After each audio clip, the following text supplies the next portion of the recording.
কিন্তু এখন এই মুহূর্তে আপনি যদি দেখেন যে সাম্প্রতিক যে সময়, এখন যদি 300 রানের কম কোনো রান হয়, আমার কাছে মনে হয় না এটা কোনো রান, এবং 300 রানের কম যদি কেউ টার্গেট দেয় তাহলে সে ম্যাচ জিততে পারে না, এটা কিন্তু দেখা গেছে।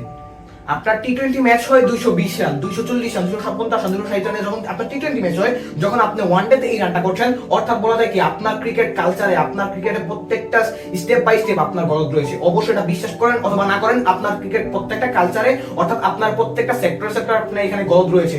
আপনি এখানে আপনার দেখেন একটা মেন্টালি একটা প্ল্যান কি বলে, এই বাংলাদেশের প্ল্যান বলতে গেলে একদম নাই। কারণ দেখেন মেহেদী হাসান মিরাজ হচ্ছে কি একটু পুরাতন বলে ভালো খেলতে পারে, তিনি ওয়ানডেতে একটু দেখে শুনে খেলে পুরাতন বলে ভালো খেলতে পারে, কিন্তু সেইখানে মেহেদী হাসান মিরাজকে নামানো হচ্ছে ওই জায়গাটা মনে যে জায়গাটা নতুন বলে সানি বোলিং করছে, হাসিদাটা বোলিং করছে, সেই জায়গায় যখন মেহেদী হাসান মিরাজকে নামানো হয় তখন তিনি ভালো পারবেন, কখনোই পারবেন না। সেখানে তো তাওহিদকে নামানো যেত, কিন্তু সেখানে কিন্তু তাওহিদকে নামানো হয়, সেখানে মেহেদী হাসান মিরাজ করেছে।